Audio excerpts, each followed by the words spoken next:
participative, genuinely able to make the engagement of the public an ingrained part of the way in which you make decisions. And getting to that stage seems to me one of the big goals that we should be aiming for, an outcome from out of the next couple of days. Yeah.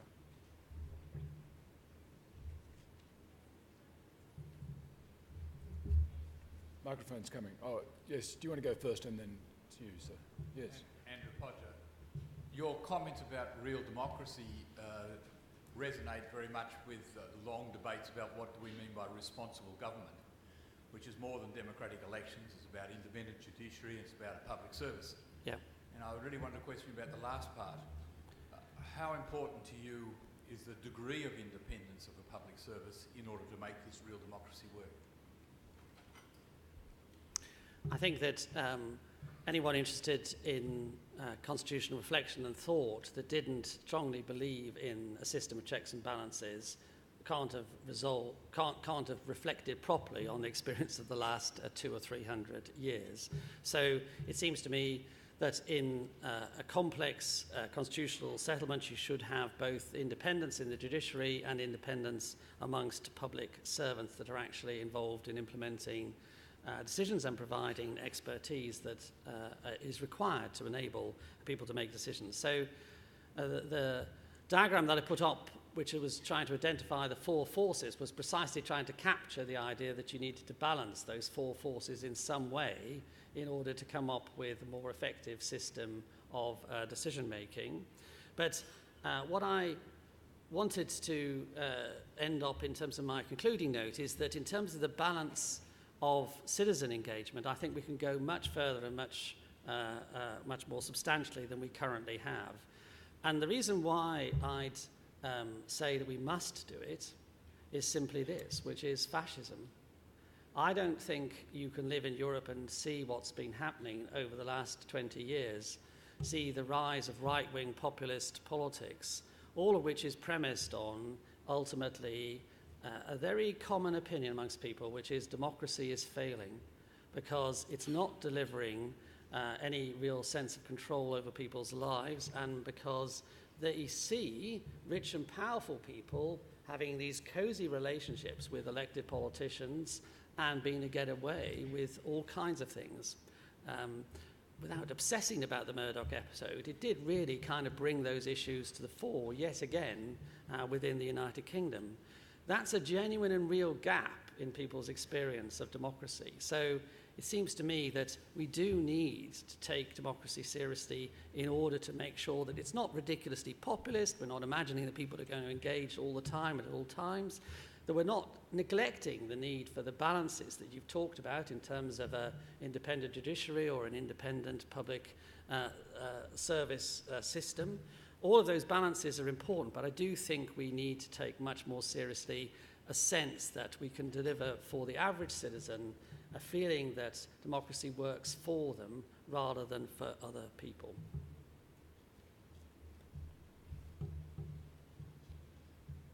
Thank you very much for your presentation, Gerry. James Whelan from the Centre for Policy Development. I'm sitting here thinking about coffee, maybe because it's almost morning tea time, but I'm thinking of the choices that government agencies make about how they approach the question of citizen engagement and practices of participatory policy and participatory service delivery. And it seems to me that it's as idiosyncratic as the choices we make about the brand of coffee and the coffee machines that we might have in our agency staff rooms. I'm interested in scales of change, and I think that it would be fair to say that we can find best practice or amazing practice examples in any sorts of agencies at all three levels of government in Australia and internationally. Equally, and it's probably less well documented and less well researched and less well critically examined by practitioners, we can find worst case scenarios and examples of practice. I'm wondering if you could comment briefly on scales and processes of change to ensure that citizens and others involved in these participatory exercises can expect a good practice, at least, across the board, so that we don't see one government agency, for instance, doing policy development exceptionally well in a very participatory way one day, and then the very next day with almost no level of participation at all. Yes. I think, again, a very important point, and the importance of it is reinforced, I think, by a well-known feature of the way in which we talk about participation, which is the danger of consultation fatigue. And consultation fatigue seems to me just actually not about citizens, but about bad participation. Consultation fatigue reflects the fact that you've offered somebody a stupid offer, and basically they've said to you, this is stupid. So I think that the real danger of not thinking clearly and in an evidence-driven way about the kinds of forms of engagement that you're offering is precisely that you can actually create even more waves of cynicism than previously existed. I think that there is an evidence base out there. I hoped that the material from the Bertelsmann Foundation, the material from the participation website that I put up will actually help people gather and share that evidence about what really works, and then enable people to make systematic choices. For me, it would still ultimately be the same way as I approach coffee, which is that you do try it, and then you find out the ones that work and the ones that are effective. And I think to recognise that to an extent there's always going to be a bit of a mix and a bit of a cycling in order to keep people engaged. But I do think there is, you're right, there's an evidence base out there. What's crucial is that people take the time and trouble to explore that website. What's crucial for people like me is that I take the time and trouble to help that process of knowledge transfer and try and present material and ideas in a way that's accessible to people so that they can actually make those choices. Time for one more question. Is anyone down the end of the room there? Yes. Do you want to ask? Yes. This is Peter showing his commitment to participation and egalitarianism. Microphone down the front. Here we go. To your left. I can't contain myself. This is very exciting. Actually, my work-based project... Would you say who you are? I'm sorry. I'm Julia Harrickson, here in New South Wales Attorney General and Justice Department. As I was saying, my work-based project was on citizenship participation, so this is very exciting to see it become a major focus of the conference. In my department, we've begun engaging with various culturally specific communities, and I just cannot reinforce, Gerry, enough your comment about there are ways to avoid consultation fatigue. And the main, because when we approach each new community, there is this, depending on some of them, very high levels of cynicism. Oh, we've done this before, government agencies have come to talk to us before.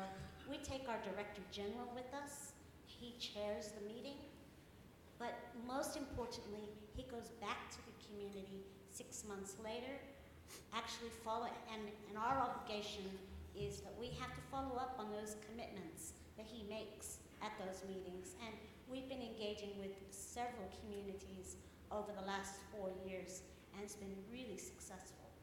And it's quite exciting to see people actually really tune in and actually become co-participants in the decisions. Thank you.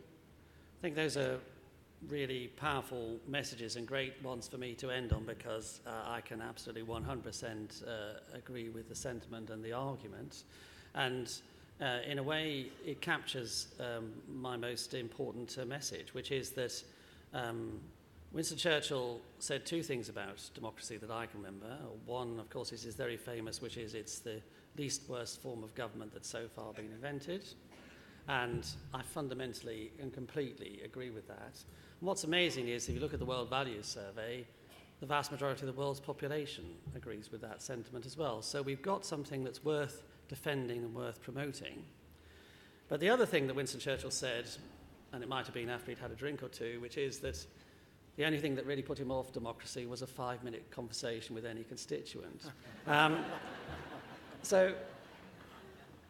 What we need to do is construct those 5-minute conversations in a way that is positive and engaging, and the way to do it is exactly the way that you're hinting at, which is approach people, but approach people in a way where you're in earnest and you're definitely planning to respond. I want to be able to say to my own children and my grandchildren that I did by bit to save democracy for the 21st century. And I hope that you in the audience here will join me in that process as well. Thanks again for listening.